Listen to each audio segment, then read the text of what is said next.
Let's get to some baseball headlines. We got a few to get to. Ian Castleberry joining us. And, of course, you can follow Ian on Facebook, of course, Ian Castleberry. But you can also follow Ian by liking thecomeback.com on Facebook and Awful Announcing. Of course, awfulannouncing.com, thecomeback.com. Ian writes for both. He keeps awfully busy. Covered the Dodgers last year for SI.com. And, of course, with the Wise Guys each and every week for baseball and the NFL. Someone's keeping busy. How you doing, Ian? I'm doing well. Hey, how are you on this Monday? It's a Monday, getting through it. But you know what? Our day's a lot better than what now former Mariners president, CEO Kevin Mather resigning after making inappropriate comments. Here we go again, Ian. What a great job he just lost because, I guess, of his mouth. But take us through what was said and what led to his resignation. Yeah, Kevin Mather, he's been the president and CEO of the Seattle Mariners since 2017. And there was a seminar online where he was taking questions and was a little bit more candid than the team and its players may have wanted. He was pretty insulting of players who don't speak English. He mentioned the fact that he had to pay for an interpreter for Japanese pitcher Hisashi Iwakama. And he said, I'm happy about not having to pay the $75,000 for his interpreter anymore. Once we told him we weren't going to pay for his interpreter, boy, his English got better after that. Geez. He was also critical of Julio Rodriguez, a Latin prospect who also, I guess, has had issues with speaking English being a second language. So, I mean, we're talking about baseball. There's so many Latin players, Japanese players whose second language is English, and the teams that have made an effort, for instance, the Miami Marlins, who have made an effort to say, hey, most of our players speak Spanish. A lot of our fan base speaks Spanish. We're going to embrace that rather than force them. This is sort of something we've seen in greater society. Speak English. You live in this country, and just disrespectful to people's ethnicity and heritage. But not just that. He mentioned the fact that they have manipulated prospect service time, notably their young outfielder, Jared Kelenic, saying that they kept him down in the minors. They weren't going to call him up because they didn't want his free agent service time to start early. Now, a lot of teams have done that, notably the Cubs with Chris Bryant. Chris Bryant filed a grievance against the Cubs in Major League Baseball, and that was dismissed. I think the Seattle Mariners are now open to a grievance from Jared Kelenic and the Players Union when you have the team president saying outright, this is what they're doing. We are keeping a player who is deserving of being on the Major League roster. We're keeping him in the minors because we want to put off his free agency for as long as possible. And then he was also critical of the neighborhood that T-Mobile Park, which is the former Safeco Field, now it's T-Mobile Park, saying it was in a shady neighborhood, and they didn't want employees to park in the parking structure that's directly across the street from the ballpark because they wanted that for paying customers. But then they had to pay for police escorts for those employees to go to the parking spots that were in Kevin Mather's view, less than desirable parts of the neighborhood surrounding T-Mobile Park. So you're saying your ballpark's in a bad area. That should attract people to the ballpark, right? And not to mention, you've insulted the team's international players, and T-Mobile Park is in the part of Seattle that's called the International District, surrounded by a lot of Asian and Latino businesses. So for the Seattle Mariners, this is just a mess. And yes, Kevin Mather absolutely had to resign. This was going to be a huge problem for the team. It was going to be a distraction for the players. The players shouldn't be asked about this. Manager Scott Service shouldn't have to deal with this.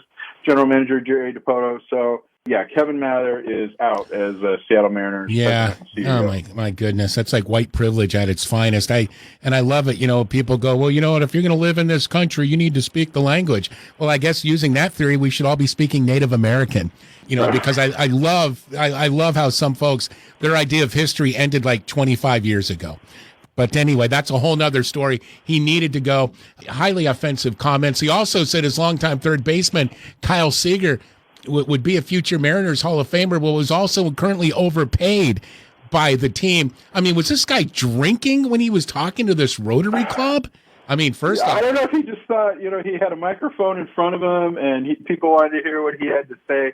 Yeah, Kyle Seager, that's, I guess his wife was on Twitter saying, well, I guess we need to put our house on the market, huh? no, I don't think I don't think they need to, Ian, because guess who's not going to be around when that club option comes up for Seager in 2022? And it's going to be Mather, that's for damn sure. Wow, what a hot mess up in Seattle.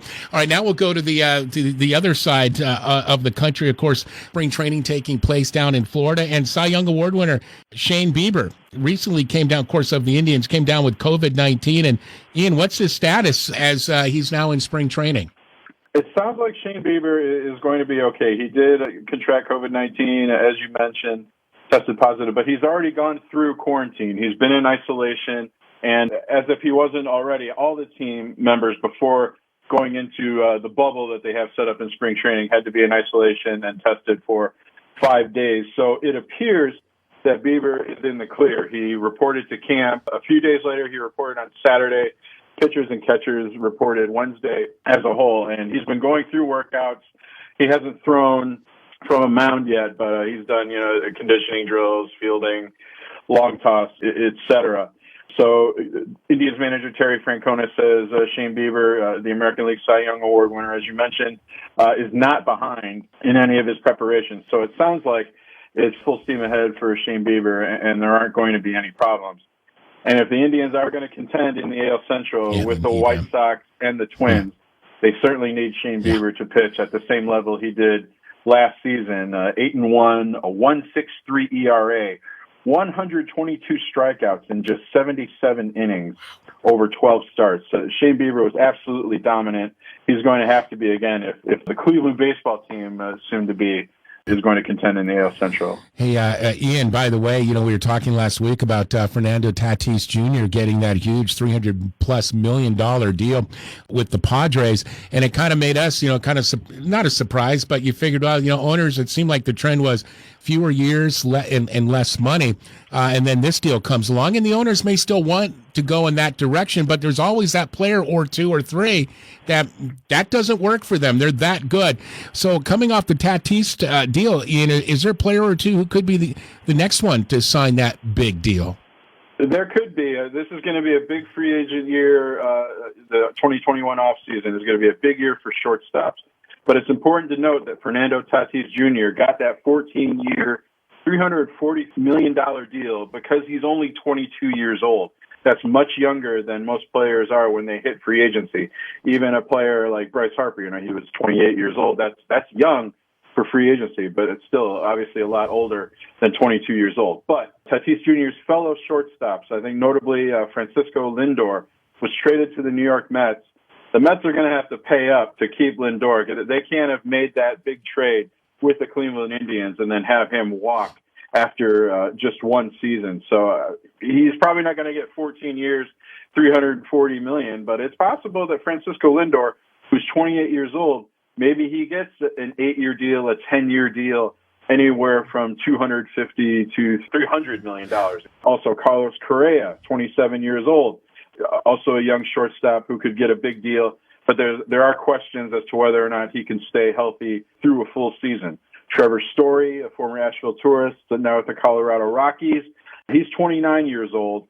There are some questions as to how well he can hit away from Coors Field, so maybe that would prevent him from getting a big mega deal like Fernando Tatis Jr.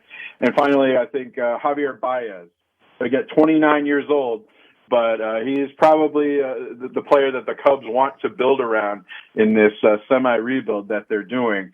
He's going to get a big contract. The Cubs are probably going to let Chris Bryant go. We'll see if they re-sign Anthony Rizzo. We've already seen them get rid of players like Yu Darvish and Kyle Schwarber. But Javier Baez, I think, is going to be the focus of their offseason. They're going to have to pay him very handsomely to keep him. Well, nice segue. Ian Castleberry with the Wise Guys. We're talking Major League Baseball headlines presented by our friends at Happy Hill Restaurant. Hey, nice segue. Yeah, into the Cubbies. Pitcher Jake Arrieta is back where it all went well for him, Ian, and that is Wrigley Field. Of course, that was 2013 through 2017 and a Cy Young Award ago, if you will. But, Ian, Arrieta is 34, so let's be realistic. What will his impact be for the Cubbies, do you think? It will be significant. significant. I mean, I think Jake Arrieta, he still has a lot to offer. He's only pitched 200 innings once in a season, but he can still throw 150, 175 innings.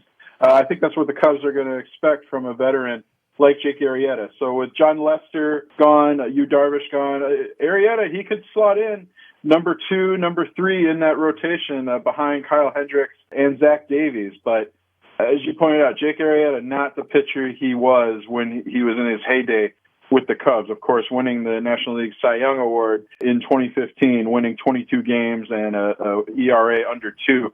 But last year with the Phillies, a 5.08 ERA, 32 strikeouts in 41 innings, just 9 starts.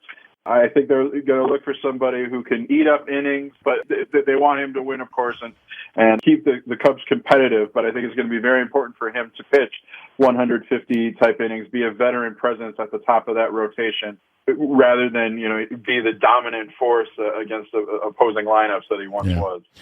We're joined by Ian Castleberry, of course, on the DC Creasman Jewelers Wise Lines, our Major League Baseball update presented by Happy Hill Restaurant. All right, Ian, this is going to be fun. Starting today and each week leading up to the regular season, let's get your breakdown of each division. So we've got some room to move here. Let's start with the American League East. I think this is still going to be the New York Yankees division. I know that the Blue Jays made some big strides, signed George Springer and Marcus Semien. They have a good pitching staff, but I think the Yankees starting pitching is still going to give them the edge.